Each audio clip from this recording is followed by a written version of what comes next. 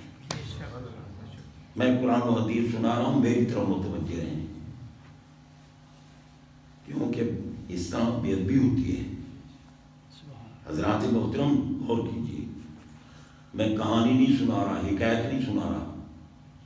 سنو گے تو کچھ پتہ چلے گا نا. بے شک.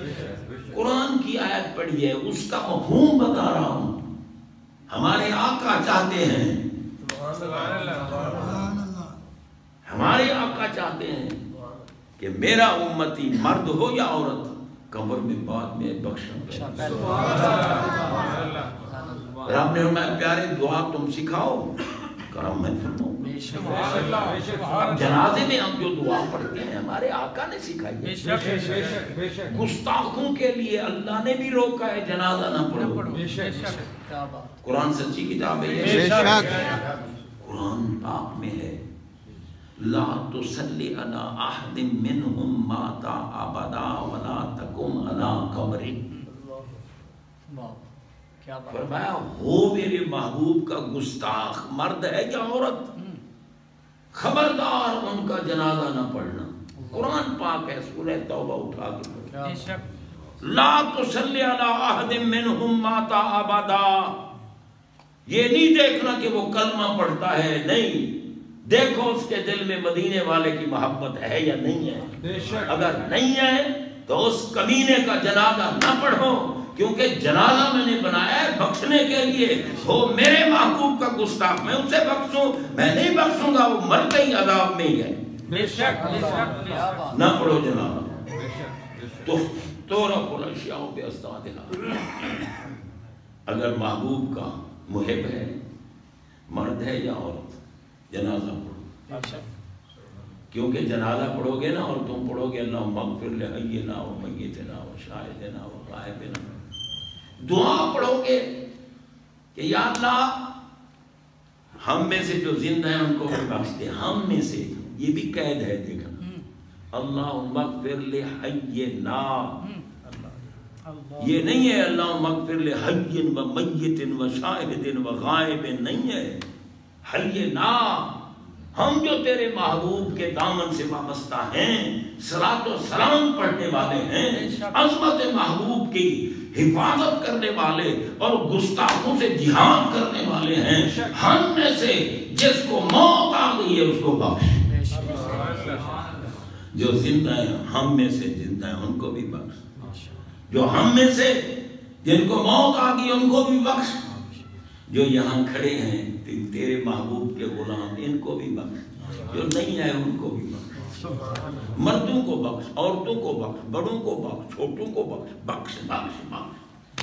نہیں بخشنا تھا تو محبوب کے ذریعے دعا سکھوائی کی. بے شک اللہ بخشنا چاہتا ہے، مگر تو بخشش کے لائق تو بننا. تو یہ نہیں ہے کہ تو جانوروں کی طرح کھانے پینے کے لیے، پیٹ بھرنے کے لیے آیا ہے بس. اور جانور بیچارہ تو اپنا حق پورا نہ کرے تو اسے چھری کے نیچے دیا جاتا ہے یا ڈنڈے مارے جاتے ہیں، اس کو بھگا دوڑا دیا جاتا ہے. ہمیں اللہ نے جس لیے پیدا کیا ہے، کیا ہم حق ادا کر رہے ہیں؟ رب نے قرآن میں نہیں فرمایا وما خلقت الجن والانس الا لیعبدون، اللہ، کہ میں نے انسانوں کو اور جنوں کو صرف عبادت کے لیے پیدا کیا. ابھی اس کی تشریح تفصیل بہت زیادہ ہے، میں صرف ایک نقطہ عرض کرتا ہوں. انسانوں کو اور جنوں کو اللہ نے پیدا کیا ہے عبادت کے لیے، اور میرے آقا نے فرمایا ان نظر الی وجہ علی عبادت. واہ واہ واہ واہ، اگر علی کا چہرہ دیکھو گے تو عبادت ہے. سبحان اللہ سبحان اللہ، واہ واہ واہ واہ، دیکھتے رہو، واہ واہ واہ واہ، زیارت. کیا بات. بے شک لوگوں کو کیا پتہ بابا ان چیزوں کا. بہرحال میں لمبی گفتگو نہیں کرتا، میں عرض کرتا ہوں کہ بھائی موت کی محفل ہے، پہلے تو دعا کرو اللہ تعالیٰ مرحوم کی بخشش ہو، کیونکہ ہمارے آقا کا فرمان ہے کہ ان ہدیت الاحیاء الی الاموات الاستغفار لہم، کہ دنیا میں رہنے والوں اگر تمہیں محبت ہے نا، تمہارے اپنے جو عالم قبر میں چلے گئے ان سے محبت ہے تو ان کی بخشش کی دعائیں مانگا، دعائیں۔ اولاد وہ اچھی ہے جو نماز پڑھے اور کہے ربنا اغفر لی وللمؤمنین۔ یہ نہیں ہے کہ ابے کو اماں کو بس جا کے دفن کرایا گاڑ آیا، اس کے بعد پھر جو مرضی ہے کرے، چاہے شرابیں پیتا رہے، نماز کے قریب نہ جائے، جو مرضی ہے بدماشیاں کرتا رہے، وہ اولاد اس سے تو بہتر ہے کہ اللہ بے اولاد رکھے تو اچھی بات۔ اولاد کا فائدہ تو تب ہوتا ہے کہ اولاد نماز پڑھے، ماں باپ کی قبر جنت کا باپ بنے۔ تو حضرات محترم، میت جو ہوتا ہے نا، ہمارے آقا فرماتے ہیں یہ قبر میں بھی دعا کی انتظار کرے۔ اب رہی یہ بات کہ بھئی دیکھو میت کی موت کے بعد ہم اس کے لیے کچھ نہ کچھ خیرات کا اہتمام کرتے ہیں۔ پہلے تو روزانہ اس کے لیے کوئی نہ کوئی روٹی یا کوئی چیز بھیجتے رہتے ہیں۔ کیوں؟ کہ وہ قبر میں جب بندہ لیا جاتا ہے نا، بے شک قبر جنت کا باغ بن جاتا ہے، مگر پھر بھی اس کی توجہ اپنے دنیا والے لوگوں کی طرف اور گھر کی طرف ہوتی ہے۔ ایک نئی نویلی دلہن سسرال کے گھر گئی، اس کا وہاں دولہا بھی ہے، اس کے چاہنے والے ہیں، اس کے ساتھ پیار کر رہے ہیں، عزت کر رہے ہیں، لیکن اس کا دل اپنے میکے کی طرف معلق ہوتا ہے، ادھر لٹکا ہوا ہوتا۔ پھر جناب بندہ چلو بھی آج چلو جی دلہن کو فلاں چیز دے کے آؤ، آج اس کو روٹی دے کے آؤ، آج اس کا فلاں کرو، یہ آنا جانا یہ لگا رہتا ہے۔ تو وہ اس گھر میں رہتی ہے، لیکن جب 40 دن گزر جاتے ہیں نا، پھر وہ اس گھر کو اپنا گھر بنا لیتی۔ ایک آدمی اگر یہ عہد کر لے کہ میں نے نماز نہیں چھوڑی، پورے 40 دن نماز پڑھتا رہے، با جماعت پڑھتا رہے یا نماز ہی پڑھتا رہے، پھر زندگی میں نماز اس سے نہیں چھوٹے گی، کیونکہ انسان کی زندگی کے ساتھ تعلق 40 دن کا ہے۔